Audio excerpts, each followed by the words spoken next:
کیا آپ جانتے ہیں کہ ایک لمحے کی ایمانداری انسان کی پوری زندگی بدل سکتی ہے؟ ایک غریب بچہ روزانہ بازار میں محنت مزدوری کرتا تھا۔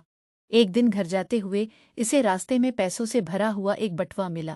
وہ چاہتا تو خاموشی سے بٹوا اپنے پاس رکھ لیتا، کیونکہ اس کے گھر میں غربت تھی اور انہیں ان پیسوں کی سخت ضرورت تھی۔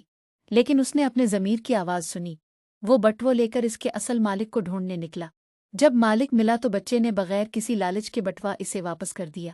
مالک کی آنکھوں میں خوشی کے آنسو آ گئے۔ اس نے کہا، بیٹا، آج کے زمانے میں تم جیسا ایماندار انسان بہت کم ملتا ہے۔ اس نے بچے کو انعام دینا چاہا۔ بچے نے مسکرا کر جواب دیا، میرا سب سے بڑا انعام یہ ہے کہ آج میری ایمانداری محفوظ رہی۔ یاد رکھیں، ایمانداری وہ خزانہ ہے جو نہ صرف انسان کو لوگوں کی نظروں میں عزت دیتی ہے، بلکہ اللہ تعالیٰ کے نزدیک بھی اس کا مقام بلند کرتی ہے۔ آخری لائن کال ٹو ایکشن اگر آپ بھی سمجھتے۔ ویڈیو اچھی لگی تو لائک کریں اور چینل کو سبسکرائب کریں۔ شکریہ۔